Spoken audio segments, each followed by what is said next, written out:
Бисмиллахир-рахманир-рахим. Қадірлі жамағат, бізге мәлім болған Алланың бекіткен бізге 5 уақыт парыз намаздары бар. Біз сол намаздарды оқимыз, Аллаға шүкір.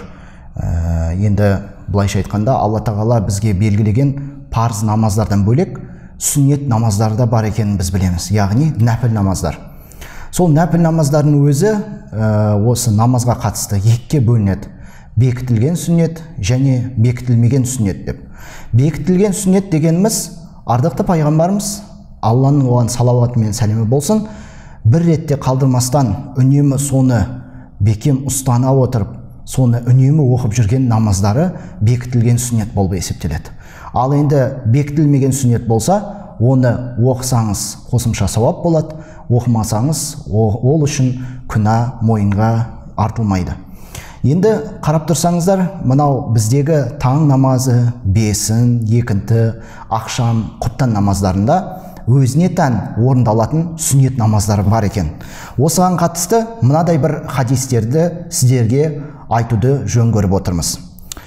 Ан Умми Хабибата Рамлат ибн Аби Суфьян радиаллаху анхума қалат: Сами'ту Расулуллахи саллаллаху алейхи вассалам яқул: ما من عبد مسلم يصلي لله تعالى في كل يوم 12 ركعة تطوعا غير فريضة إلا بنى الله تعالى له بيتا في الجنة أو إلا بني له بيت في الجنة деп келеді. Енді осы мәтінге Ибн Хиббан былай деп жалғастыра кетеді: арбаан қабла зухри وركعتين بعدها وركعتين بعد المغرب وركعتين بعد العشاء وركعتين قبل صلاة الغداء صدق رسول الله فيما قال أو كما قال. Енді бұл хадистің қазақша мағынасына көңіл бөлетін болсақ, ол жерде былай делінеді: кімде-кім мұсылмандардан Алла тағаланың ризалығы үшін әр күнінде 12 ракағат қосымша сүннет нәпіл болған намазды орындайтын болса, Алла тағала оған жәннатта үй тұрғызады. Яғни немесе оны жәннаттағы үйге кіргізеді дейді. Яғни жәннаттағы үйді ол үшін тұрғызып береді делінеді.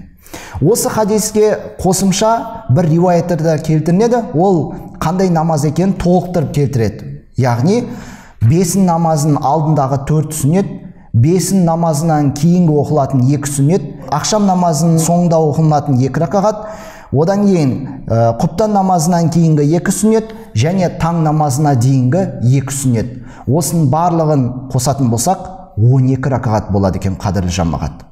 Енді тура осы 12 ракағат сүннет намазға қатысты тағы бір риуаятта былай делінеді хадисте: عن عائشة رضي الله عنها عن النبي صلى الله عليه وسلم قال: ركعة الفجر قال رسول الله صلى الله عليه وسلم: من ثابر على 12 ركعة في اليوم والليلة دخل الجنة أربعا قبل الظهر وركعتين بعدها وركعتين بعد المغرب وركعتين بعد العشاء وركعتين قبل الفجر деп келеді. Құрметті жамағат, бұл хадисті бізге имам Ан-Насаи және Ибн Маджа өзінің риуаяттарына келтірген хадис. Бұл мағынасында Айша анамыздан жеткен, Алла одан разы болсын, ардақты пайғамбарымыз, Алланың елшісі, Алланың оған салауаты мен сәлемі болсын, былай деген делінеді: кімде-кім әр күні және түнгі оқылынатын 12 ракағат намазға бекем болатын болса, соны мықты ұстанатын болса, ол жәннатқа кіреді делінеді. Ол қандай намаздар десеңіздер, жаңа айтып өткендей, 4 ракағат бесін намазына дейінгі сүннет, одан кейін 2 ракағат бесінен кейін оқылатын сүннет, 2 ракағат ақшамнан кейінгі оқылатын сүннет, 2 ракағат құптан намазынан кейін оқылатын сүннет және 2 ракағат таң намазына дейінгі оқылатын сүннет. Барлығын қосқанда 12 ракағат. Құрметті жамағат, міне осы сүннет намазы, кейбір бауырларымыз осы намаздарға көп мән бере бермейді. Бірін оқыса, бірін тастап кетеді. Кейбірі үнемі оқыса, кейбірі қалдырып кетеді. Бұл сүннет намаз деп бұған жеңіл қарап жатады. Әсіресе кейбір бауырларымыз осыны дұрыс түсінбегендіктен тіпті мынау сапарда жүретіндер парыз намазын ғана оқиды, қысқартып, сүннет намазын мүлдем оқымай қояды. Ал негізінде олай істеу дінімізде дұрыс емес. Яғни сапар намазында болсын, немесе тұрғылықты жерде болсын, барынша мүмкіндігінше осы сүннет намаздарды қалдырмай оқуға момын мұсылман әрекет ету керек. Тіпті ол сапарда болғандықтан оған сүннет намазы оқымауға болады деген сияқты түсініктемелер негізінде жоқ. Яғни мүмкіндігі болып тұрып, жағдай болып тұрып оқи алатын болса, ол оны қалдырмай 12 рақат сүннетіне бекем болғаны өзіне абзал болмақ. Өйткені Алла тағала көріп тұрғанымыздай, осы орындаған құлшылық ғибадаты үшін беретін ұлы сыйы оны жаннатқа кіргізеді. Керек десеңіздер, жаннатта оған үй тұрғызып береді. Міне бұдан артық бізге армандайтын, біздің мақсат тұтатын, біздің көздейтініміз, біздің талпынатынымыз ең ұлы сый-сияпаты осы болса, онда біз неге осы намазға жеңіл қарауымыз керек деген сұрақ туындайды.